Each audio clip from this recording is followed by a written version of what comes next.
Bien, vamos a hacer un pequeño estudio como si fuera una escuela sabática y el estudio va por petición aquí del hermano, es ¿usó Cristo su poder divino? O sea, la victoria de Cristo. Entonces, aquí hay un texto que usamos como fundamento, ¿no? Juan capítulo 1, versículo 14 y versículo 1, versículo 14 y versículo 16. Juan 1, versículo 1, versículo 14 y versículo 16. Juan 1:1 dice, en el principio era el verbo, y el verbo era con Dios. ¿Y el verbo qué era? Dios. El versículo 14, y aquel verbo fue hecho carne, y habitó entre nosotros. Y vimos que su gloria como del unigénito del Padre, lleno de gracia y lleno de verdad. Entonces, estos dos versículos, primero lo que nos dicen, lo que Jesús era en el cielo, cuando se hizo hombre, qué naturaleza adquirió, pero el mismo versículo 14 que dice que Él se hizo carne y que habitó entre nosotros, nos dice también que Él no dejó de ser Dios cuando se hizo hombre. Porque dice que vimos su gloria.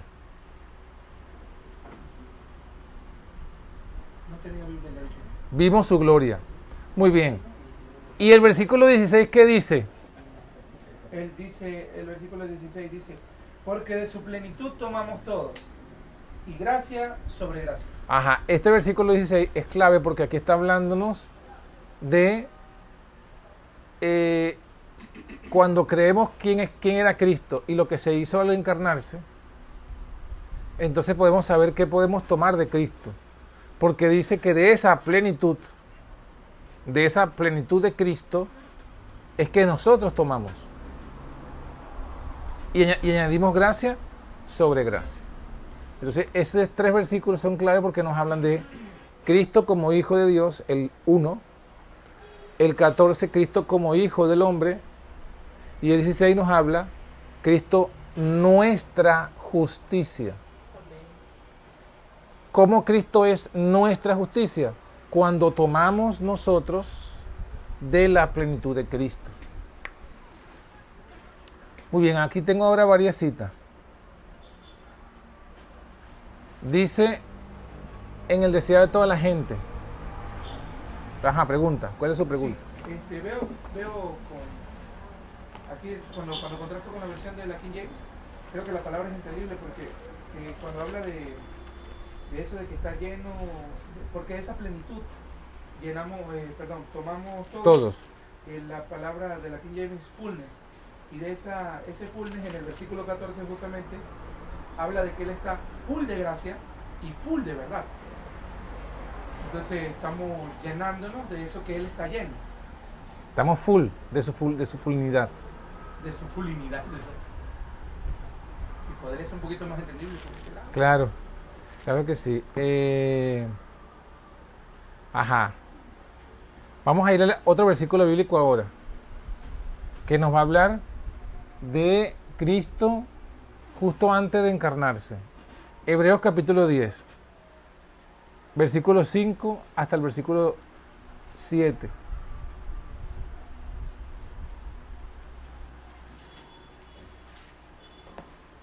Hebreos capítulo 10, versículo 5 al versículo 7. Lo puedo leer. ¿Qué dice? Dice, por lo cual, entrando en el mundo, dice, sacrificio y ofrenda no quisiste, mas me preparaste cuerpo. Holocaustos y pasiones por el pecado no te agradaron. Entonces dije, he aquí que vengo, oh Dios, para hacer tu voluntad, como en el rollo del libro está escrito de mí. Muy bien, entonces, fíjense que aquí está hablando, ¿quién está hablando aquí? ¿Quién es el autor de estas palabras? Hijo de Dios. Ajá, porque aquí está diciendo, sacrificio y ofrenda no quisiste. ¿Y eso a qué se refiere? Bueno, en el versículo 8 le explica Pablo.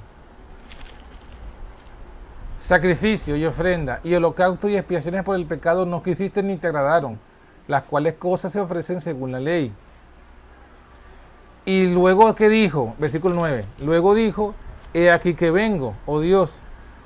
Pero antes de venir, en el versículo 5 dice, me preparaste un cuerpo. Entonces, Elena de White explica este versículo en El deseo de toda la gente, página 14, y dice: hace casi 2000 años se oyó en el cielo una voz de sacrificio misterioso que, partiendo del trono de Dios, dijo: he aquí, yo vengo. Sacrificio y ofrenda no los quisiste, empero un cuerpo me has preparado. He aquí, yo vengo, en el rollo del libro está escrito de mí, para hacer, oh Dios, tu voluntad. En estas palabras se anunció el cumplimiento del propósito que había estado oculto desde las edades eternas. Cristo estaba por visitar nuestro mundo y encarnarse. Él dijo: un cuerpo me has preparado. Si hubiese aparecido con la gloria que tenía con el Padre antes que el mundo fuese, no podríamos haber soportado la luz de su presencia. Si hubiese aparecido, ¿cómo? Antes que viniese. Con la gloria que tenía con el Padre antes. En referencia a Juan 17:5. Ajá. No hubiésemos podido soportar esa luz. A fin de que pudiésemos contemplarla y no ser destruido, la manifestación de su gloria fue velada. ¿Qué fue velado? La manifestación de su gloria. Su gloria. Su divinidad fue Eterna. cubierta de humanidad. La gloria invisible tomó forma humana visible. Deseado de toda la gente, página 14. Es invisible, no es que no se vea, sino de que es invisible, o sea, no lo podemos Invisible a los ojos humanos. Exacto. Pero fíjense entonces lo que explica. La gloria fue velada. La divinidad fue cubierta de humanidad. No fue que él dejó su divinidad. O sea, el texto, este texto en este estudio es clave por esta parte final. Su divinidad fue cubierta de humanidad. No que fue que su divinidad la dejó. Fue quitado. No, él fue cubierta. O sea, imagínense que tenemos una cosa y la forramos. Como la piel, Ajá. la piel cubre los huesos. los Exacto. tendones. Entonces, en este caso, su divinidad fue cubierta. En el ejemplo sería más como una ropa. O sea, de la piel, o sea, para nosotros como una ropa, él se vistió de humanidad. Pero ese cuerpo humano tendría que ser algo especial, ¿no? No. ¿Por qué especial? Para cubrir la gloria que tenía. No. No porque el cuerpo de Jesús era como el nuestro. Carne de pecado. No le dice, la Biblia no le da nada de especial al cuerpo de Si Jesús. hubiera pecado en la carne, su cuerpo se vería desintegrado por su gloria, que es santa. Pero No. Dios es especial. No, porque él no era por eso. Él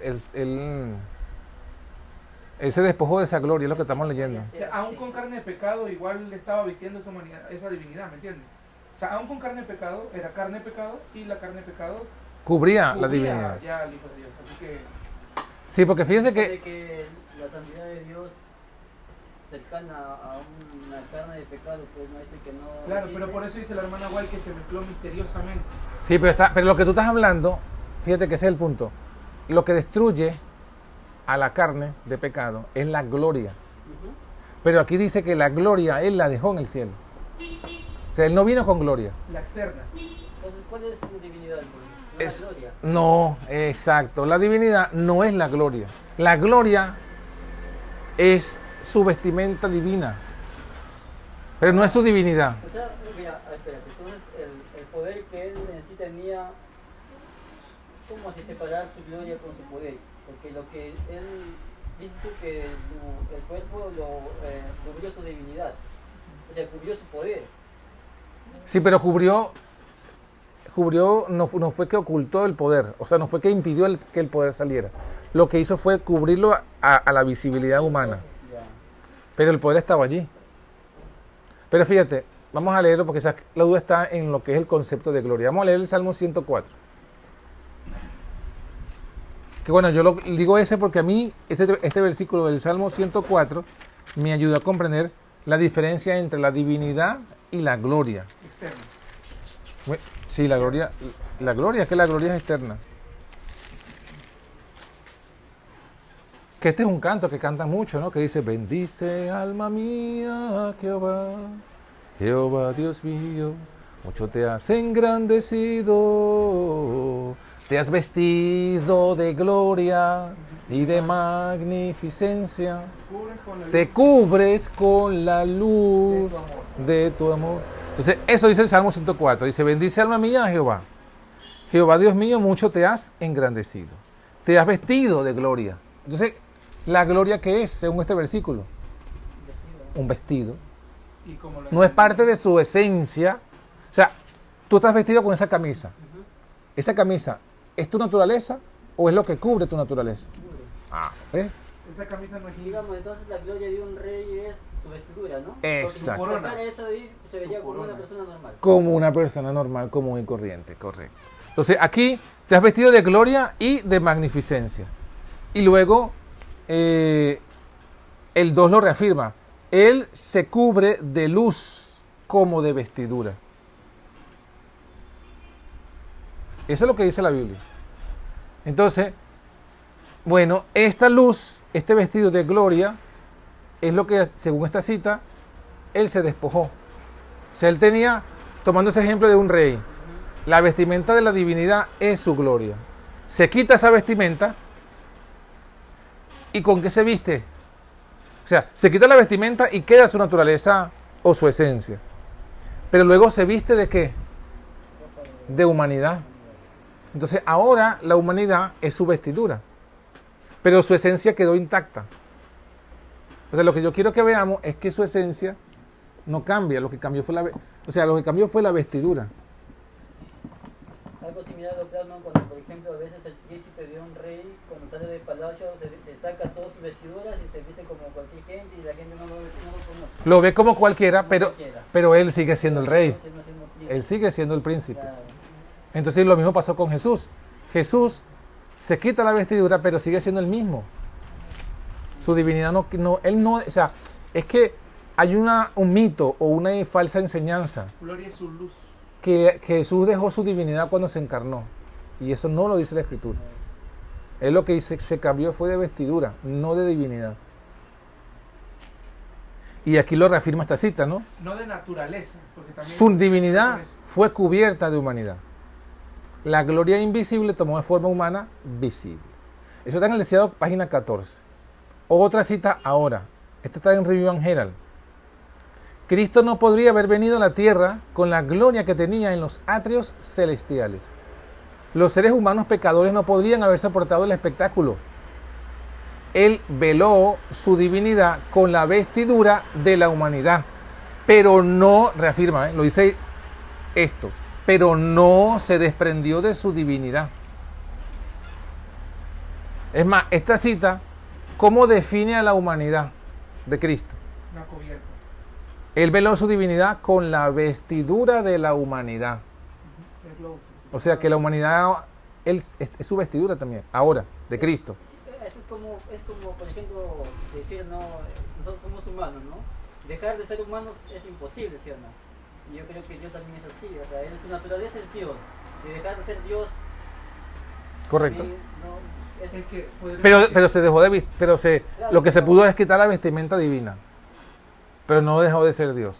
claro, porque él es Dios, pues, o sea, difícil de dejar de ser lo que en su naturaleza es. Por eso es que dice que es Dios con nosotros.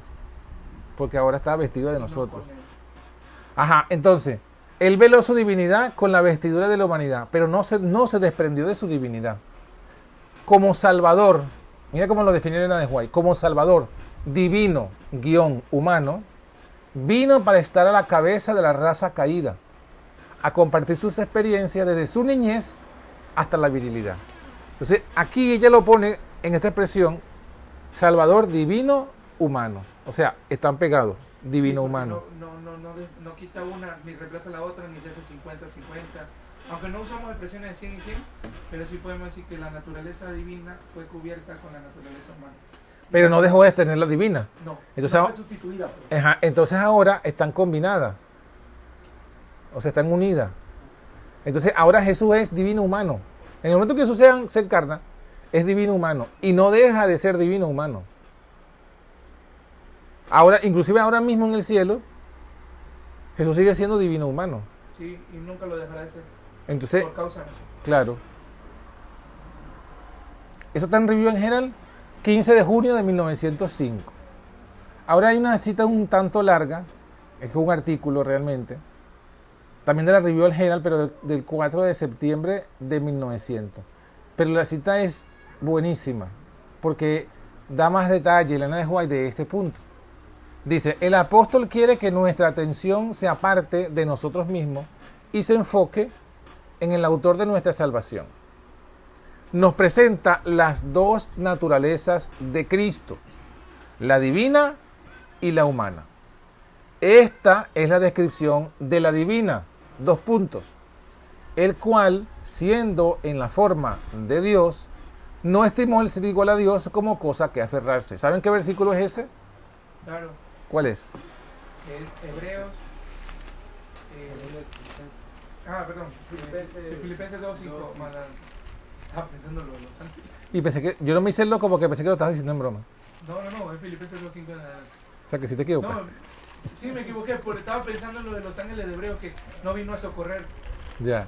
Vamos a leerlo en la Biblia para que lo tengamos allí. Filipenses capítulo 2. Es el 7. Ajá, el versículo 6.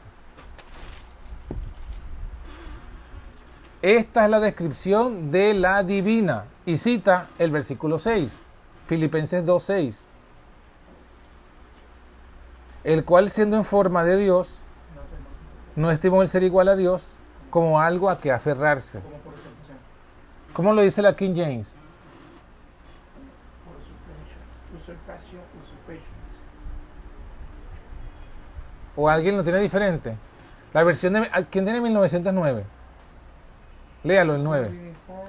El cual, siendo en forma de Dios, no tuvo por usurpación ser igual a Dios. No tuvo por usurpación Robert. ser igual a Dios. Y la King James usa la palabra robbery, que es robar. Si no se robó la igualdad, dice. Exacto. No quiso robarse su igualdad con Dios. Eso es lo que dice, literal. No Muy se bien. robó el ser igual a Dios. Igual a Dios. To be, dice. To be equal of God. Ajá. ¿Qué hizo entonces? Versículo 7. Sino que se despojó a sí mismo, tomando forma de siervo, hecho de semejante a los hombres. Sin embargo, se anonadó a sí mismo, tomando forma de siervo, hecho semejante a los hombres. Muy bien. Aquí en la del 60 dice, se despojó a sí mismo. En la del 9 dice, se anonadó a sí mismo. Y en la King James, ¿qué dice? Se hizo a sí mismo no de reputación. Ajá. Entonces, la idea es que Jesús se despojó. O sea, él tenía algo y se lo quitó. Y también habla de forma. Se lo quitó. Y tomó, y el versículo luego dice, se despojó a sí mismo y tomó la forma de siervo. O sea, él estaba en la forma de Dios, se despojó de la forma de Dios y tomó la forma humana. Pero no dejó de ser Dios.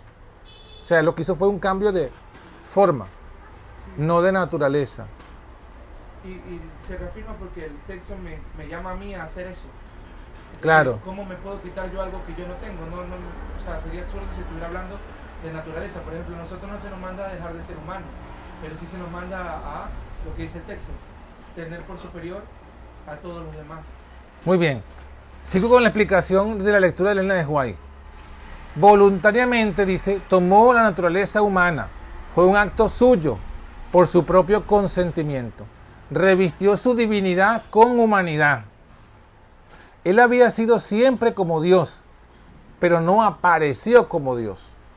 Veló las manifestaciones de la deidad que habían producido el homenaje y originado la admiración del universo de Dios. Fue Dios mientras estuvo en la tierra, Ahí ya está aplastado. pero se despojó de la forma de Dios y en su lugar tomó la forma y la figura de un hombre. Anduvo en la tierra como un hombre. Por causa de nosotros se hizo pobre, para que por su pobreza pudiéramos ser enriquecidos. Puso a un lado su gloria y majestad. O sea, vean lo que ella dice que puso a un lado, vean lo que dice que era en la tierra y luego lo que se asumió. Puso a un lado la gloria, la majestad, pero dice que era Dios, pero que no tenía la forma de Dios, pero que era Dios. sea, si ven o sea, como no la ambigüedad, No, hay una cómo ella va explicando las dos cosas, ¿no? Los de la operación van a decir, bueno, entonces estamos hablando de que solo vemos a un solo Dios y que Dios no tiene un hijo, sino que se hizo pasar por... No, porque el hijo por ser hijo también es Dios. O sea, yo tengo 2 hijas y mis 2 hijas también son humanas como yo. No son de otra naturaleza. Entonces Jesús también tiene la misma naturaleza del Padre, divina, porque es hijo de Dios. Ajá, ahora miren lo que va a decir, porque esto es importante. Cada palabra aquí está llena de significado. Dice, por causa de nosotros se hizo pobre, para que por su pobreza pudiéramos ser enriquecidos. Puso a un lado su gloria y majestad. Era Dios, pero por un tiempo, además dice por un tiempo, se despojó de las glorias, de la forma de Dios. Pero Cristo se humilló a sí mismo y tomó sobre sí la mortalidad. ¿Qué tomó sobre sí? La mortalidad. Como miembro de la familia humana, era mortal. Siendo Dios, de alguna forma, si se moría, Como miembro de la familia humana, era mortal, punto y coma. Pero como Dios, era la fuente de vida para el mundo. O sea, aquí, así como Jesús es divino humano, ella está tomando esa expresión y la está elaborando. Entonces él era también mortal, fuente de vida. Así como era divino humano, era fuente de vida mortal. Era una fuente de la vida mortal. De la misma forma que era divino humano. O sea, esa es la dualidad de Cristo que a veces nuestra mente obviamente no puede comprender. ¿Cómo es que era Dios y a su vez era mortal? Sí, entonces ahí están las preguntas, la base de las preguntas que se usan para refrenar el concepto de la fe. Claro. Es lo que dicen, si nos basamos en la escritura está es lo que dice. Pero sigue diciendo, no terminó. Era mortal, pero como Dios era la fuente de vida para el mundo. Punto y seguido. En su persona divina. ¿En dónde? En su persona divina. En su persona divina. O sea, el lenguaje que está explicando aquí da ahí la idea que Jesús era divino humano, pero que las dos naturalezas no fue que se fusionaron y se perdieron y están indistintas. Creando alguna tercera naturaleza. Ajá. Eso lo hablamos la otra vez. No, No, ajá. no se hizo eso. No. ¿Por qué? Porque parece que estaban unidas, pero a su vez como que conservaban su identidad. Claro. Y ahí en ese contexto es cuando dice, en su persona divina, o sea, en la parte divina, podría haber resistido siempre los ataques de la muerte y haberse negado a ponerse bajo el dominio de ella. O sea, la muerte procuraba matarlo, pero su persona divina no lo permitía. Ajá. Que ahí es bueno enfatizar para mantener la idea de que su parte y su persona divina pudo haberse, es lo que dice, resistido. Sí. Y con lo que continúa de la cita, vemos lo que hizo en realidad, que fue lo contrario. No se Sí, resistió. en su persona divina, leo de nuevo, en su persona divina podía haberse resistido siempre a los ataques de la muerte y haberse negado a ponerse bajo el dominio de ella. A morir, pues. Ponerse bajo el dominio de ella. ¿Ponerse quién? Su persona divina, ¿Bajo el dominio de quién? de la muerte. O sea, morir. Sin embargo, voluntariamente entregó su vida. ¿Cuál vida, Chuy? La divina, ¿A quién se la entregó? a la muerte. Es lo que estamos leyendo. O sea, quiere decir que en la parte física fue su criptonita para llegar a la muerte de su... Exacto, si le Por fuésemos, ahí entró. si hablamos en términos de cómics, Sí. la naturaleza humana era su kriptonita. Por ahí entró la muerte y desplazándose hasta la parte divina. Hasta su persona divina. Usa la palabra, a menos que lo estemos leyendo mal en inglés, pero dice en su persona divina. ¿Por qué hago este énfasis? Claro, yo sé que no se va a entender, pero igual ustedes son gente capaz. Amén. Y se los voy a decir así y ustedes mismos después si quieren investigan más. Pero la Iglesia Católica condenó en uno de sus concilios ecuménicos el decir que Jesús era persona divina y persona humana. Sí. Porque para ellos no es que Jesús era dos personas, dos personalidades en una persona, sino que era una persona con una personalidad. Es para poder denotarlo como segunda persona de la Trinidad. Ajá. Entonces, esta expresión de Elena de White es herejía ante los ojos católicos.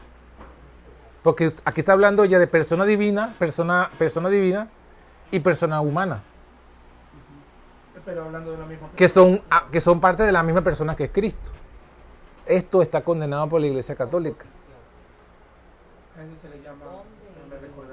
Yo tampoco lo recuerdo, pero sé que está condenado por la Iglesia Católica. Nestorianismo, sí. Creo que es nestorianismo. Es nestorianismo. Nestorianismo. De otra manera puedes buscarlo, confirmarlo. Ya se lo busco, patrón. Pero aunque está condenado por la Iglesia Católica, a nosotros nos da igual eso. Pero lo digo porque en el momento en que usted se encuentre y le explique esto, a lo mejor a un cura que estudia en teología, le va a decir, eso está condenado porque eso es una herejía. Bueno, pero está condenado por la Iglesia Católica, no por la Biblia. Entonces, que la que manda es la Biblia, exacto. En su persona divina, podría haberse resistido siempre a los ataques de la muerte y haberse negado a ponerse bajo el dominio de ella. Sin embargo, voluntariamente entregó su vida para poder dar vida y sacar a luz la inmortalidad. ¿Ve? Entonces, Una pregunta, el Espíritu dice literalmente que pudo haberse entregó su vida Sí. divina. no dice divina, El contexto. pero dice su vida. Pero el contexto que te viene hablando es de que en su naturaleza humana, ¿qué era? Mortal.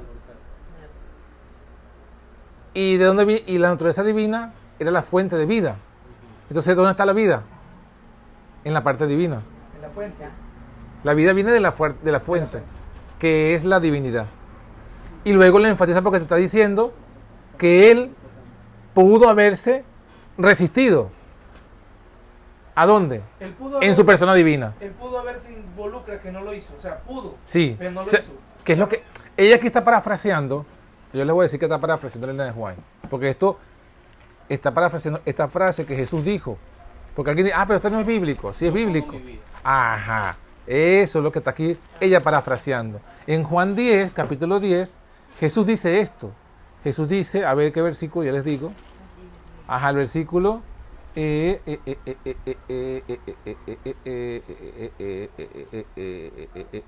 Ajá, el versículo 17. Por eso me ama el Padre. Juan 10, 17. Por eso me ama el Padre. Porque yo pongo mi vida para volverla a tomar. Nadie me la quita, dice el 18. Yo de mí mismo la pongo. Tengo poder para ponerla y tengo poder para volverla a tomar. Este mandamiento recibí de mi Padre. Entonces ella está parafraseando esto. Cuando está diciendo, en su persona divina, él pudo haberse resistido. Porque aquí está diciendo Jesús mismo. Yo tengo, o sea, nadie me la quita. Yo la pongo. O sea, él puso voluntariamente, porque de hecho Elena de White usa esa palabra, ¿no? Dice, en su persona, ajá. Sin embargo, voluntariamente entregó su vida. Está hablando de esto, puso su vida. Pero ¿de cuál está hablando? De la vida divina. Porque la vida humana no era vida. La vida humana era mortal. Sí, es nestorianismo, porque en definición Ajá, el nestorianismo dice, confirmación. es una doctrina que sostiene que Cristo tiene dos personas, divino y otra humana, separadas pero unidas en una voluntad común. Ajá. Pero claro, esto es lo que dice el detractor. Por eso es que tal vez podemos encontrar a un poquito de inerrancia en lo que es. Pero cuando justamente la característica del nestorianismo es que rechaza la unión hipostática. Y eso es cuando yo digo 100% hombre, 100% esto en uno solo, y eso no nos deja después avanzar a entender cómo es que Él manda su espíritu a nosotros también. Claro. Tiene que ver con esta segunda idea. Entonces, se llama la herejía, bueno, según los católicos, vamos a decirlo así para que nos entendamos, así como los católicos dicen que el antitrinitarismo o el arrianismo es una herejía, Sí. así dicen que esto que hemos dicho también es una herejía. Pero en la definición Entonces, católica- creer que Jesús es hijo de Dios se le llama arrianismo. Sí. Y creer que Jesús tiene dos personas, una divina y una humana, se le llama nestorianismo. La palabra que inventó, no sé si los católicos o George Knight cuando dice arrianos o semiarrianos.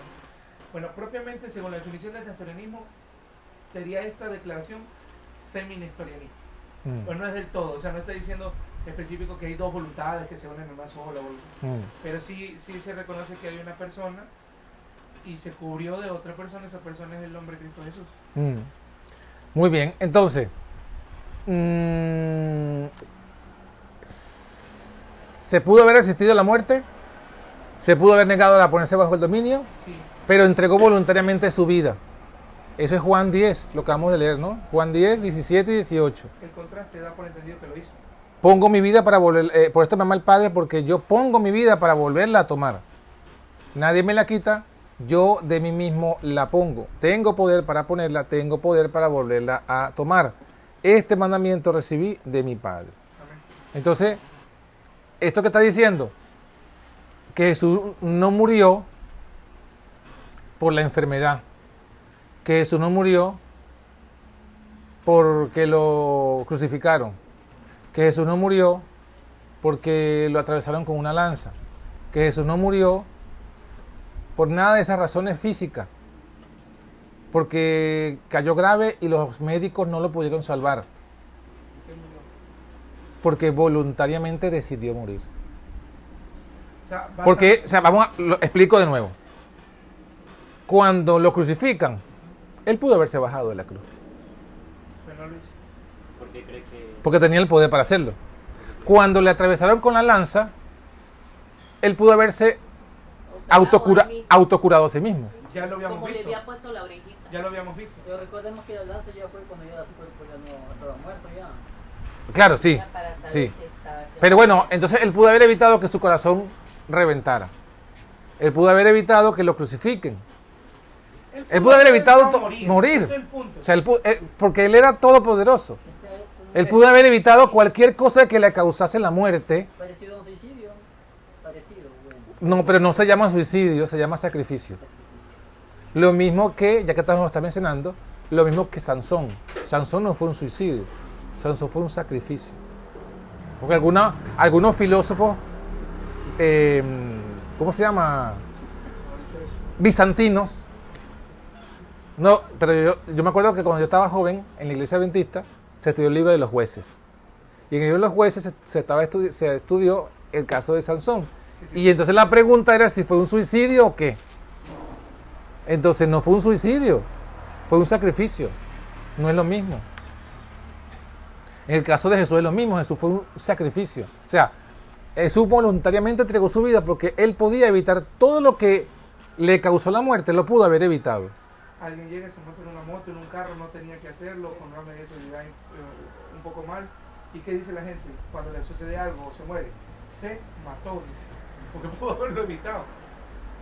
Entonces, propiamente... O sea, imagínate, hablando en el lenguaje de los cómics, imagínate que le lanzan un disparo aquí y él pudo con su mano detener la bala, No lo hizo. pero dejó que la bala pasara. Si se entregó por nosotros. O sea, entonces no fue que lo mató la bala, él se dejó matar. Jesús necesitaba Aparte que de su sangre eso, fuera ya- derramada. Pues. Ya Jesús había dicho lo que iba a suceder. Claro, entonces por eso es que Jesús dice, yo pongo mi vida, nadie me la quita, o sea, nadie tiene el poder para quitársela. Claro, él la puso. Él la puso, o sea, él voluntariamente, como dice aquí, entregó su vida. O sea, en esa parte cuando dice ustedes, cuando dijo Pablo que ustedes mataron al Hijo de Dios. Exacto. O sea, no lo mataron. Entonces, bueno, No, si son culpables, porque ellos ejercieron su intención era morir, era matarlo. Solo que él se dejó que lo mataran, pero él pudo haber evitado. O sea, están las dos cosas, ¿no? En un caso analizamos el poder. Él, por tener el poder, por ser la fuente de vida, por ser el creador, él pudo haber hecho que todas esas cosas no lo hicieran. O sea, vamos a poner algo.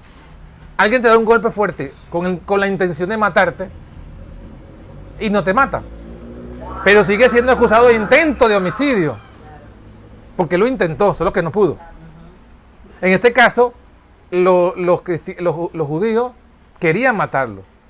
Si él hubiese evitado esa muerte, eso no quita el hecho de que ellos son culpables de intentar matarlo.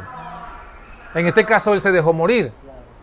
Pero entonces eso no elimina de que ellos sí tenían la intención y por tanto son culpables de su muerte, aunque realmente fue él quien voluntariamente permitió que lo mataran. Eso es lo que podríamos decir. Los judíos lo mataron y él murió porque él permitió que lo mataran. Porque él pudo haber evitado la muerte. Entonces, esto es lo que está diciendo aquí esta cita. Entregó su vida para dar vida y sacar a luz la inmortalidad. Llevó los pecados del mundo. Sufrió el castigo. Atención con esta otra frase. Llevó los pecados del mundo. Y sufrió el castigo que se acumuló como una montaña sobre su alma divina. Otra vez el énfasis es en la divinidad. Eso fue lo que pudo llevar todo. Eso fue lo que soportó Isaías 53, para que se entienda. Entregó su vida como sacrificio para que el hombre no muriera eternamente. No murió porque estuviese obligado a morir, sino por su propio libre albedrío. Esto era humildad. Todo el tesoro del cielo fue derramado en una dádiva para salvar al hombre caído. Cristo reunió en su naturaleza humana todas las energías vitalizantes que los seres humanos necesitan y deben recibir. Admirable combinación de hombre y Dios. Cristo podría haber ayudado a su naturaleza humana para que resistiera a las incursiones de la enfermedad, derramando en su naturaleza humana vitalidad y perdurable vigor de su naturaleza divina. Pero se rebajó hasta el nivel de la naturaleza humana. Lo hizo para que se pudieran cumplir las escrituras, y el Hijo de Dios se amoldó a ese plan, aunque conocía todos los pasos que había en su humillación, los cuales debía descender para expiar los pecados de un mundo que condenado gemía. ¡Qué humildad fue esta! Maravilló a los ángeles. La lengua humana nunca podrá describirla. La imaginación no puede comprenderla. El Verbo eterno consistió en hacerse carne. Dios se hizo hombre. Fue una humildad maravillosa. ¿En qué parte, en qué estudio estás leyendo? Estoy leyendo en el Review and Herald 4 de septiembre de 1900.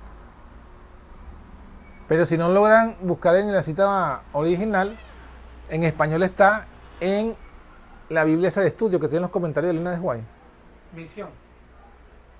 Esta, no. No. Y en esa Biblia está en los comentarios de Elena de White el capítulo 1 de Juan. ¿Qué año dice? 1904. 1900, no 1900. Repito la fecha. Review and Herald, 4 de septiembre de 1900. ¿Qué hora es? Faltan 10 y media, ¿verdad? Dime la hora. El 10 y 17. 10. Y 17. Ah, bueno, vamos a dejarlo hasta aquí. Tengo una pregunta que en la cual Ajá. quería Respóndame, por decírselo desde un principio antes de empezar todo esto. ¿Cómo se llama? No. Ya, murió Cristo. Ahora, cuando Dios lo resucitó, ¿volvió a tener otro hijo o fue el mismo? Fue el mismo hijo. Pero sí lo volvió a engendrar. Si esta es tu pregunta, sí lo volvió a engendrar. O sea, se supone que murió. No sé si resucitar es resucitar a la misma persona. Sí, claro. Porque engendrar vendría a ser tener otro hijo. No, es que no se basa en que lo vuelva a engendrar, es porque la única forma que Jesús volviera a la existencia es volviéndolo a engendrar, Hechos 13:33. Pero ¿cómo viene a engendrar si ya están muertos? ¿De dónde venimos nosotros? Pues, mira, tú tienes un hijo, Ya. se te muere, y tienes otro hijo, no quiere decir Claro. que se va a ser el mismo. No, claro que no, pero eso es en términos humanos. Pero porque mi hijo procede de mí, tú mismo lo estás diciendo. Y entonces al proceder mi hijo de mí, yo no tengo la capacidad de volverlo a... Y donde quedó en el polvo, porque polvo es, polvo volverá, ¿verdad? Pero en Dios, para que el hijo volviera a ser el hijo de Dios, tenía que salir otra vez de Dios. ¿Pero cómo? Y eso es Hechos 13:33. Le Hechos 13:33. Pero estamos hablando de, bueno, no sé, esa palabra engendramiento proviene más allá de nuestro entendimiento, entonces. Exacto, que Claro. es de toda, siempre ha sido así. La verdad es que la palabra engendramiento no la podemos comprender completamente, No. porque no sabemos qué es todo lo que Dios hace. O sea, Dios no nos explica el proceso. O sea, nosotros, por ejemplo, en el caso humano, sin embargo, todavía tampoco a la perfección, pero en los estudios de los médicos han llegado a entender cómo es el proceso, ¿no? En que una mujer da a luz a un hijo. ¿Cómo se forma? Cómo se forma y cómo se da luz. Pero Dios no nos ha revelado cómo ocurre eso con él.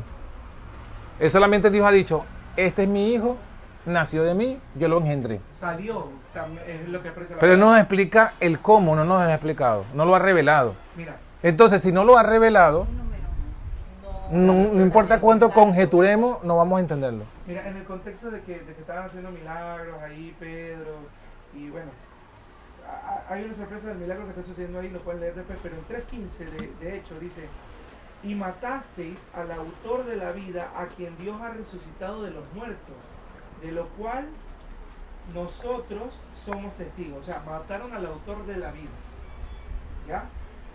Que en la versión que Jay dice el príncipe de la vida, en la sesión marginal. Cuando avanzas a Hechos 13:33, dice algo curioso porque vuelve a hablar del mismo énfasis de que se mataron al dador de la vida. Escucha, Imer, te voy a tratar de ayudarte con esto. Cuando el hombre, o sea, ¿quién es el autor de toda la vida? ¿Quién nos creó? Dios. Ajá. Nuestra vida, ¿qué significa? Que proviene de Dios. Por eso es que nos creó. Entonces, cuando nosotros morimos, esa vida que nos dio, ¿a dónde va? A Dios, gloria a Dios. Y cuando nos resucite, ¿qué hace Dios cuando nos resucite? Nos lo devuelve. Nos vuelve a dar vida. a dar vida. Entonces es como una recreación. Nos está creando de nuevo. Claro, En el caso del Hijo, es una reengendración. porque él no es creado. Ahora muy bien, pero muy bien, así, esa está buena. O Porque sea, el hijo no es creado. Si el hijo fuera hecho de polvo, de algún material, Dios lo fuera vuelto a hacer. entonces, ya la palabra resucitar, ¿qué significa entonces? Porque cuando dice resucitó porque a- está volviendo a la muerte y por definición resurrección Claro. es salir, resurgir. Volver de la muerte. Nosotros salir de la nosotros muerte. sí resucitamos, pero Cristo no resucitó. Sí, Sí, resucitó, solo porque- que nosotros resucitamos por recreación Y Ok. Jesús y Jesús fue por reengendración. Ah, ok, Y ok. por eso Hechos 3:73 dice, la cual Dios ha cumplido, desde arriba, 32, y nosotros también os anunciamos el evangelio de aquella promesa hecha a nuestros padres. 33, la cual Dios ha cumplido a los hijos de ellos, a nosotros, resucitando a Jesús. Como está escrito también en el Salmo 2, mi hijo eres tú, yo te he engendrado hoy. Resurrección, engendramiento. O sea, para el apóstol Pedro, Resurrección, para el apóstol Pedro, ¿dónde aparece que Jesús fue resucitado? Donde dice que fue engendrado. claro. Eso es lo que está diciendo el apóstol Pedro. Y a eso los pioneros le llamamos el tercer engendramiento. ¿Qué? Tercer engendramiento. Estoy complicando mucho la cosa. Debería ser solo una, porque cuando se fusionó con la humanidad, ahí no se engendró, simplemente... Sí, lo que pasa es que en los días de la eternidad es uno. De María Es otro. es otro. Que vino junto con el nacimiento del Espíritu, que lo hizo libre desde que nació. ¿Ya? Y este sería el tercero. Pero son de diferentes formas, ¿no? Claro. El Bueno. primer engendramiento es porque ya salió... Bueno, el primero y el tercero sí son lo mismo. Sí, sí. Uno fue engendrado como hijo de Dios y el otro fue engendrado como hijo de María. María, pero claro, una forma diferente. Sí. Sí. Y mira, parece misma idea. Y en el tercero vuelve a ser engendrado como hijo de Dios. ¿Por qué? Porque el hijo de Dios se murió. Se murió, se fue la inexistencia total. O sea, no había nada flotando de él por ahí que dijera, ay, mira, se murió mi carne y yo que soy en espíritu. Ahorita voy a volver Ni a mi carne. tampoco fue al infierno. Ni tampoco fue el como dicen infierno, los evangélicos. O sea, se murió. Dios literalmente sintió el dolor de estoy solo, mi hijo, mi hijo, mi único hijo. O sea, el Créeme gran que sacrificio yo lo que hizo entiendo un poco Cristo tal fue, por lo del hospital. de alguna forma, Morir. sin tener en cuenta si su padre lo iba a engendrar o no. O sea, Claro. bueno, yo me muero, así mi padre me vuelva a Él, engendrar o no. claro, él lo creyó por la fe. Dios se quedó sin hijos por un momento. Pero por la fe, él sabía que iba a suceder eso, pero él lo sabía porque creyó que Dios lo había profetizado, pues. Es como dar la vida, es como si usted diera la vida por un delincuente, ¿no? Correcto, Así de difícil de dar. correcto. Bueno, vamos a que hasta aquí el estudio desde ahorita y porque tenemos que pasar al otro estudio.